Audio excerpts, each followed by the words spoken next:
The test is in 4 parts: Part 1, Part 2, Part 3, and Part 4. Now look at Part 1. Part 1. You'll hear a student asking for advice on her accommodation. First, you have some time to look at questions 1 to 6.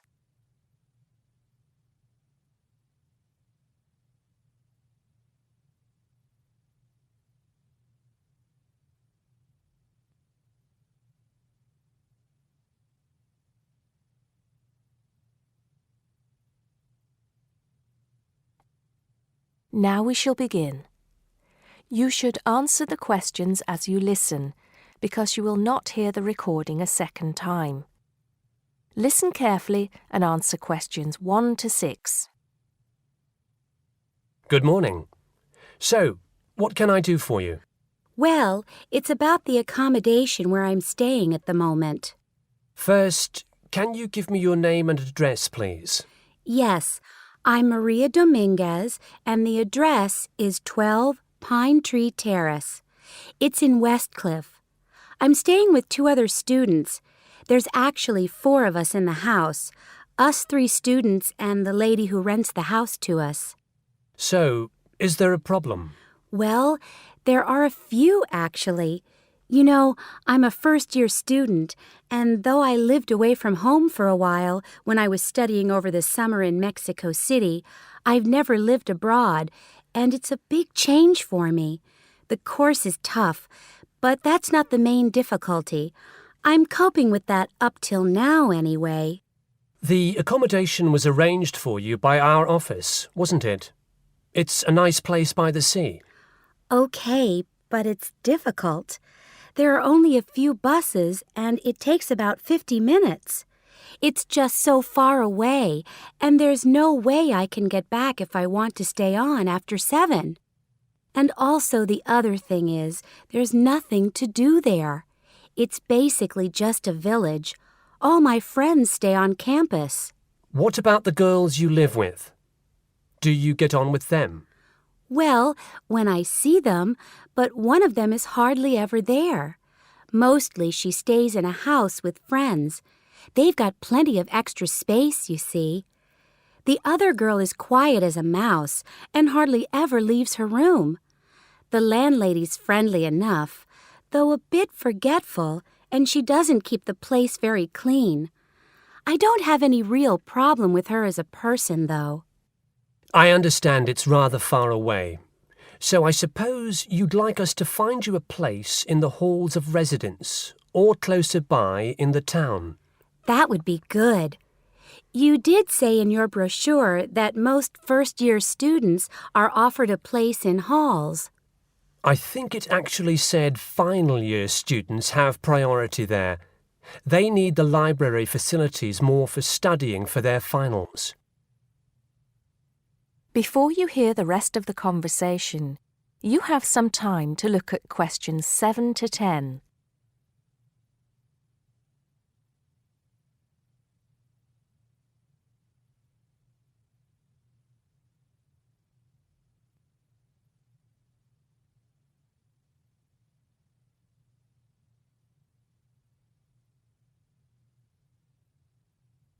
Now listen and answer questions 7 to 10. Anyway, let's see what we can do. Just a moment, I'll check what might be free. Sometimes students drop out or move from halls, though we were full at the beginning of term. By the way, have you checked the student notice boards? You know there's one in each of the 4 colleges, don't you? There are often requests for people to share houses, and it can be quite cheap. No, I hadn't thought of that, but it's a bit of a risk living with complete strangers. Now, I see there's a room free in Hillside College. That's the one with the tall tower, right? That's it. It's the smallest college and has a reputation for being quite fun. Oh, but it's a shared room. Would you consider that?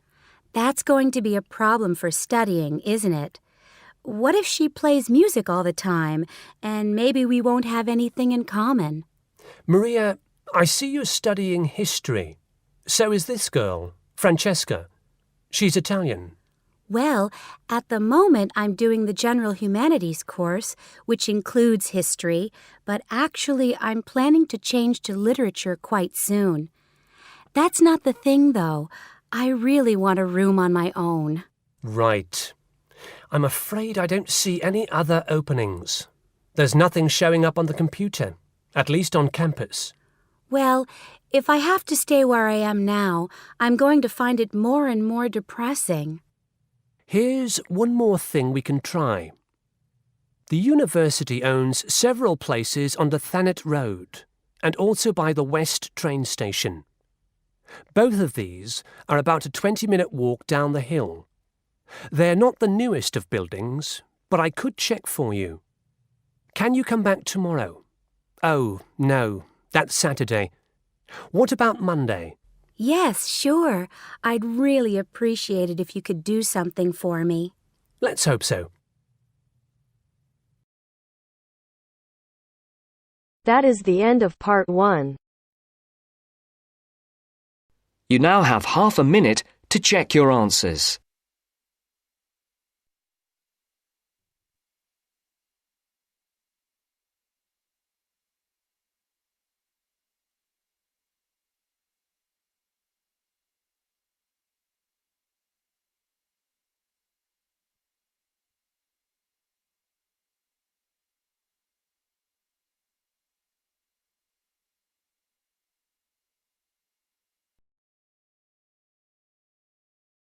Now turns to part 2. Part 2. You'll hear two teachers discussing a school trip. First, you have some time to look at questions 11 to 16.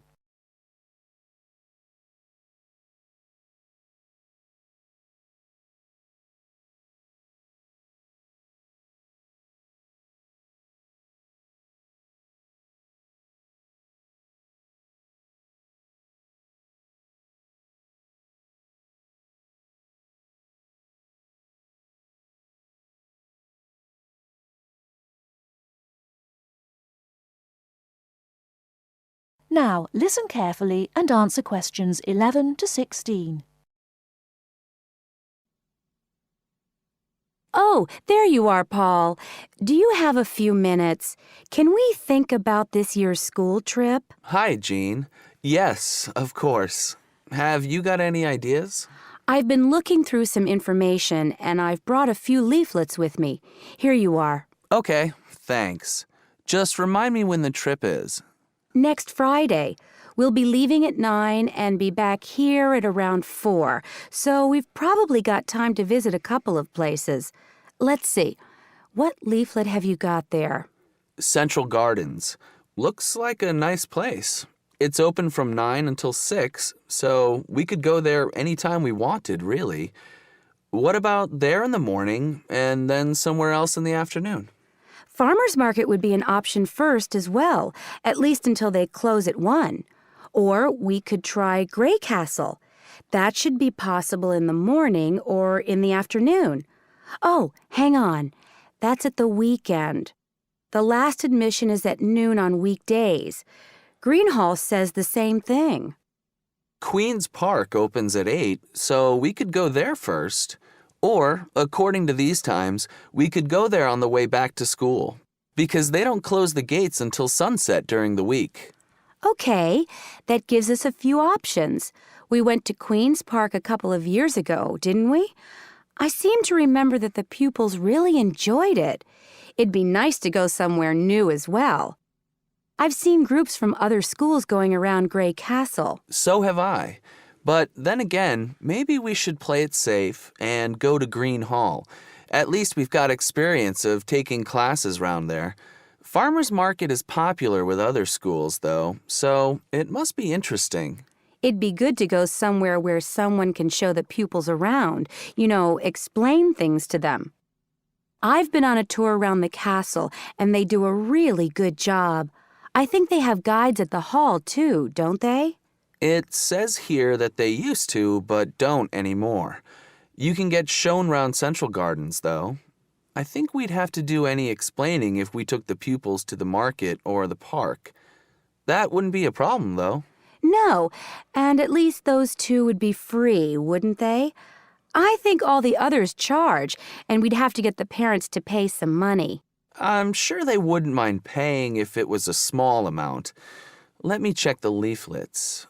There's a special price for large groups at Grey Castle. Oh, but you can get into Central Gardens for nothing. Right. Oh, I've just thought of something. We wouldn't need to book anything if we were going to Queen's Park, but what about the other places? Central Gardens say you need to let them know if there are more than 10 people in your group, which would include us. The same at Grey Castle. Farmers Market says you can just turn up, and so does Green Hall. Right. Well, I suggest we take the pupils to Grey Castle for a tour in the morning. How does that sound? Yes, sounds good. We should contact them to book it as soon as possible. In the afternoon, we can do something a bit more relaxed at the park, and we'll have to think about going to Green Hall another year. Shame Farmers Market isn't open, but we can't change the day. So that's a decision then. Now, let's think about what we're going to get the pupils to do. It's a school trip, after all, and we should give them some work to do. Before you hear the rest of the talk, you have some time to look at questions 17 to 20.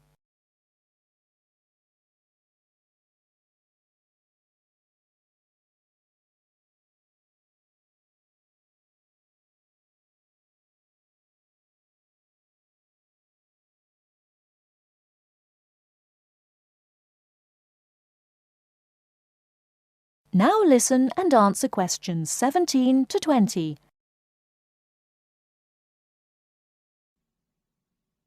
I think they should know something about the place before they go.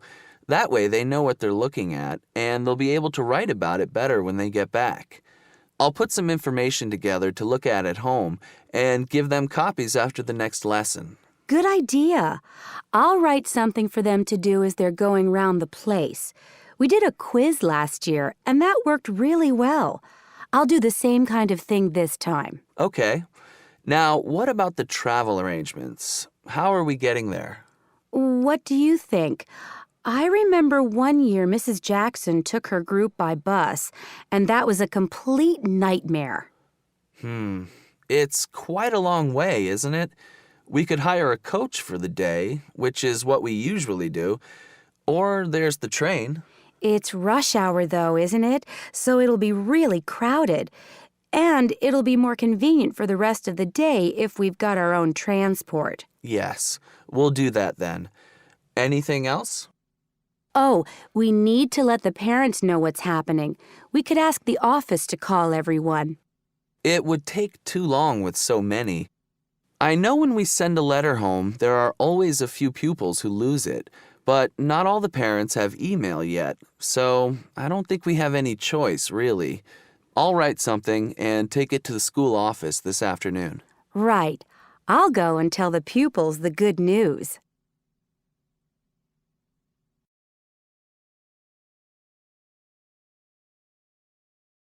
That is the end of part 2. You now have half a minute to check your answers.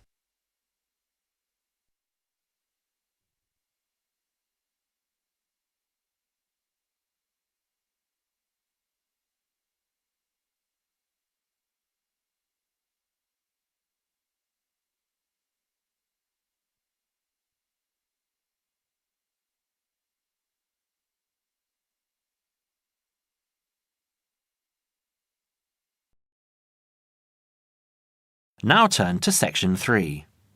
Section 3. You will hear a dialogue between two students, David and Jim.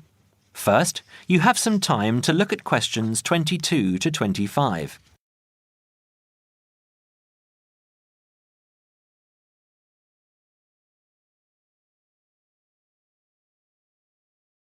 Now listen carefully and answer questions 22 to 25. Hi, Jim. Hi, David.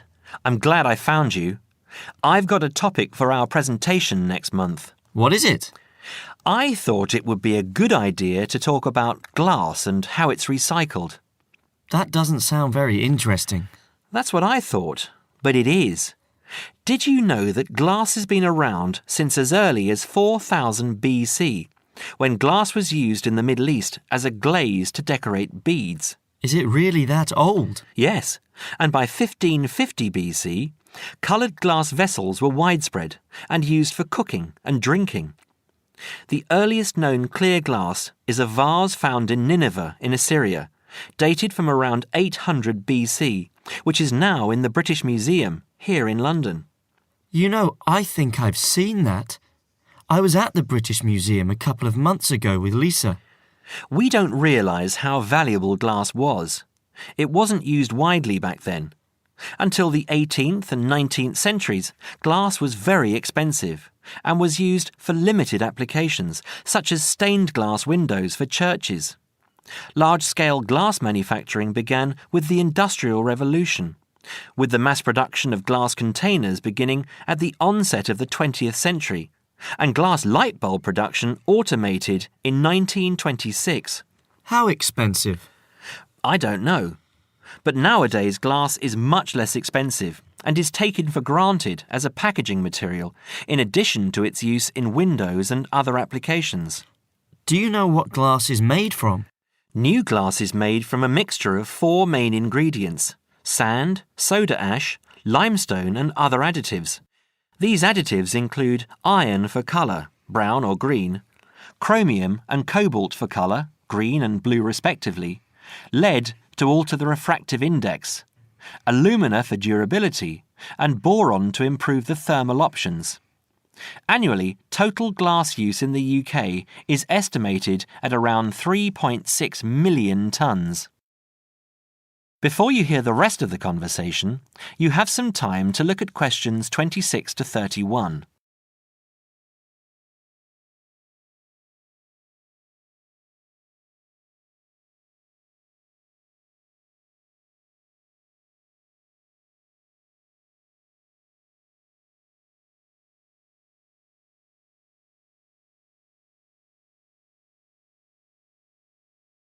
Now listen and answer questions 26 to 31.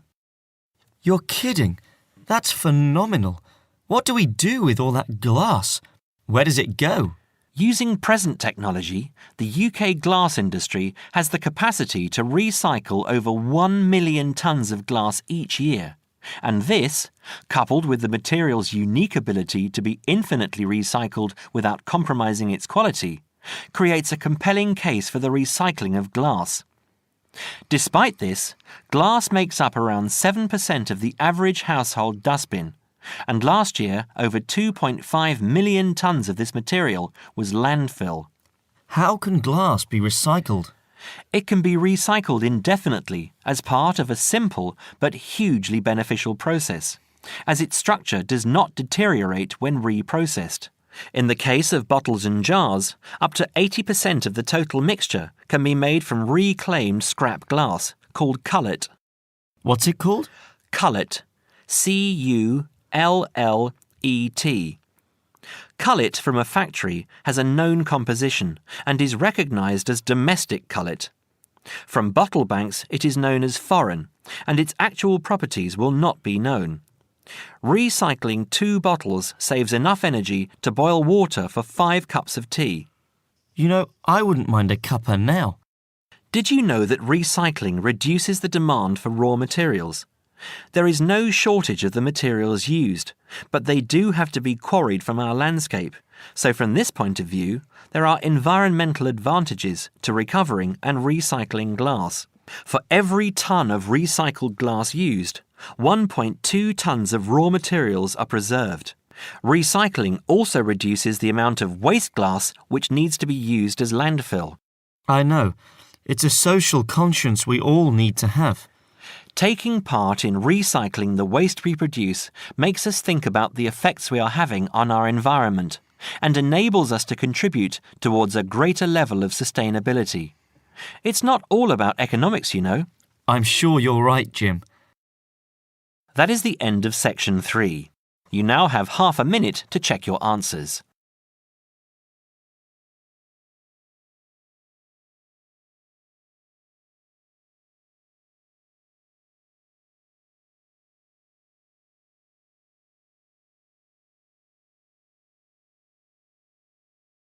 Now turns to Part 4. Part 4. First, you have some time to look at questions 31 to 40.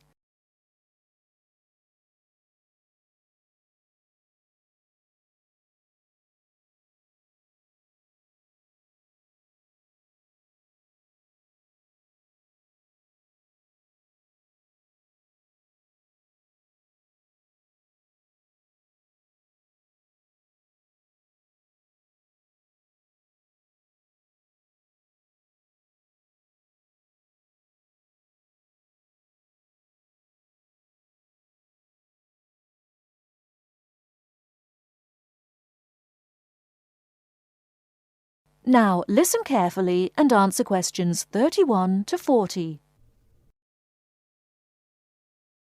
Today I'm going to talk about the city of Barcelona and its architecture.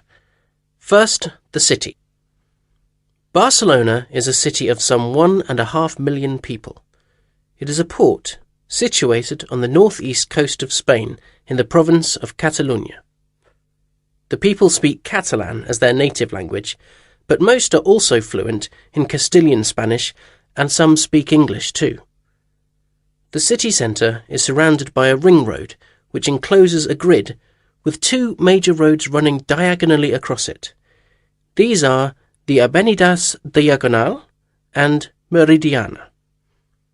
Probably the most famous street in Barcelona is La Rambla, which connects the Plaça de Catalunya in the town centre to the statue of Columbus on the water's edge. All along the centre of this wide boulevard are stalls selling flowers and artistic works. Barcelona was founded by the Carthaginians from modern-day Tunisia in North Africa. It grew under the influence of the Roman Empire, later becoming the capital of Spain. Under strong government, it expanded its trade, exporting cloth to other Mediterranean ports, and establishing itself as a financial centre. It went into decline after 1400, and in 1640 it was the centre of the Catalan Revolution against King Philip IV of Spain. Now it is considered by many to be the cultural centre of Spain, and the Olympic Games were held there in 1992. Now to the architecture.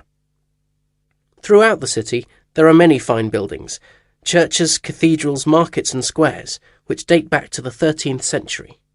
One very fine square, which can be entered from La Rambla, is the Plaça Real, or Royal Square. This was built by Molina in the 19th century. 7 narrow passages lead into a large central area, which is surrounded by 2-storey buildings.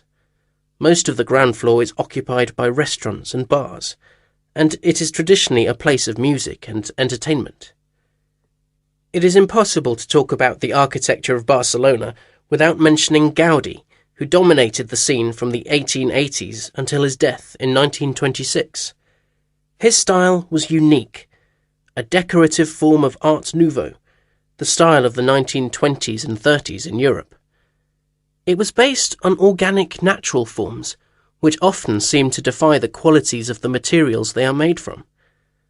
I will mention just 3 of his best-known works today. The first is Güell Palace. This was built for the Count of Güell, one of Gaudí's main supporters. The building features 2 arched gates, which lead into the stable area. Inside are 2 circular staircases, one for people and the other for horses. The ground floor is built of brick, but there is also much natural stone used in the construction. The roof is quite fantastic, with brightly coloured sculptures built around the chimneys and ventilation shafts. Another project commissioned by Güell is the park named after him. This was meant to be a garden city with 50 houses, but in fact only 2 were ever finished. The influence of nature is strong in the cave-like spaces and animal figures, and again, much use has been made of brilliantly coloured surfaces. But the greatest of Gaudí's works is still under construction, and it is not expected to be finished until 2041. He began work on this cathedral, known as La Sagrada Familia, Church of the Holy Family, in 1882, which means that it will have taken 159 years to complete. The finished building will have 18 towers, the highest being 170 metres high. The building will be 95 metres long by 60 metres wide, and it will hold 13,000 people, a truly impressive monument to Gaudi's great genius. And that's all we have time for today. Next week, we'll look at some of Gaudi's smaller projects and also his furniture designs. Please make sure that you complete your assignment on Le Corbusier by this coming Friday. That is the end of part 4. You now have half a minute to check your answers.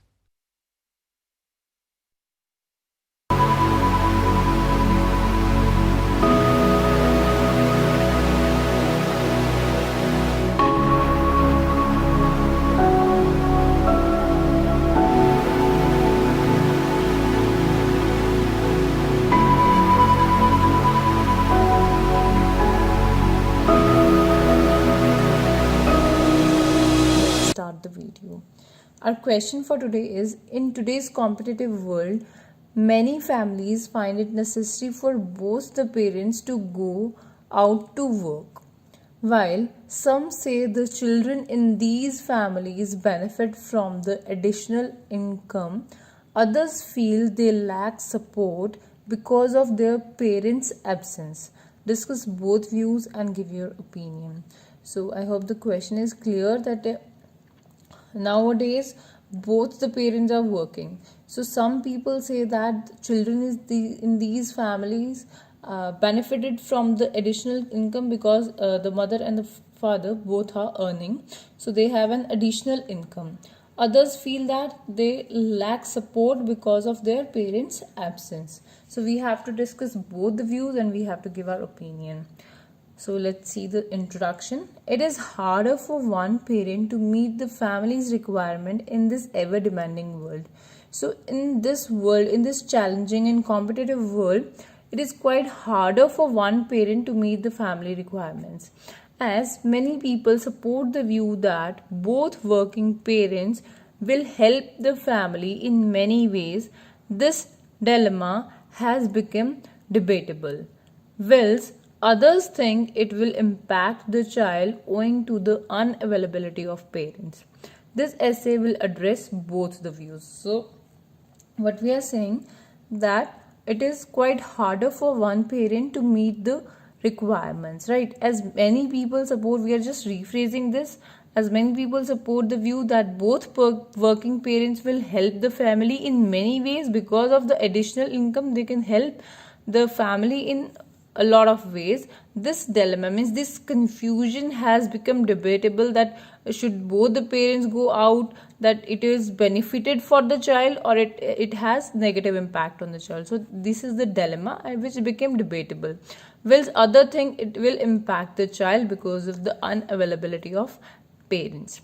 This essay will discuss both the views. Now in body paragraph 1 we will discuss about first view, which says that both working parents has a lot of benefit for the child. Proponents of both working parents opine that it is necessary for both parents to work, as living cost and everything is becoming more expensive in such competitive world. So they are saying that it has become a necessity for that both parents should work because the living cost and everything is becoming more expensive in this competitive world.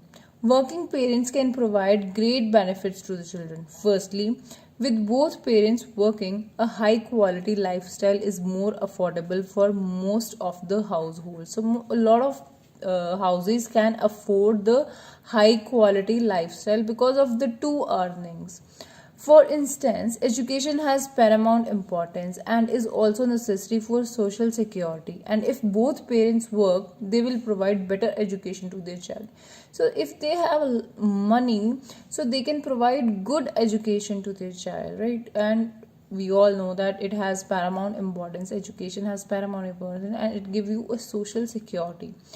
So in addition to it, they can also afford to send their child in foreign countries for further study. So if they have money, they can send their child out of their native place or in any other country as well, if they have money, right? Secondly, from a very early age, children of working parents become independent. So if they have to work by their own, as their parents will not be at home, so they will become independent. Since they recognize that their parents are at work, they learn to make their own choices that make them successful and confident decision makers. So they have to take the decisions by themselves, so they will become independent, and it will also help them to become confident. Families with two incomes enjoy a greater financial base and are likely to face less financial burden. So the financial burden will not be on only one person, that only if one person is earning, so the whole burden of finances will be on the single person, right? So this will be divided between the two. Now, on the flip side, there are enormous drawbacks of both working parents. Due to the hectic lifestyle of both parents, they may not concentrate on the health and education of the child, as without the parents' guidance, kids may not do their homework and might eat unhealthy food. So if there will be no one to check them that what they are doing, what they are eating, either they are working or they are doing their homework or not, whatever their studies, they are concentrating on their studies or not, then it will definitely astray them. Okay, because if both the parents will be working, then they do not have much time for their child. Next is, they can waste their time talking over phone, watching TV, or all the time playing. So if there will be no one to check them that what they are doing, so they can waste their time in all these activities. They could spend their free time shopping, going to the movies, or hanging out in public places, which can be witnessed in extreme cases. Means it has happened in many cases. If the parents are not looking to their child, so they are doing all these things. Some get involved in bad business and pick up activities such as gambling and smoking.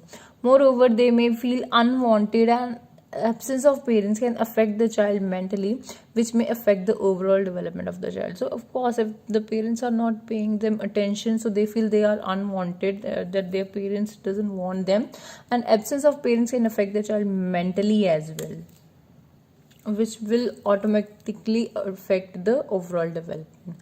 To reiterate, it can be inferred from aforementioned point, means it can be concluded from above mentioned points, that both working parents can benefit the family in various ways, but its negative impact on the children cannot be sidelined. I, however, believe that if they can manage their personal and professional life with more effectiveness, then this may prove to be a boon for the family, because two incomes are much better than one income. So I believe that if they manage their personal and professional life with more effectiveness, means they concentrate on their child as well as on their professional life, so they can balance all these things, and it will prove to be a boon to the family. So this was for today. If you like the video, do hit the like button and subscribe to our channel. I'll meet you in the next video. Till then, bye bye and take care.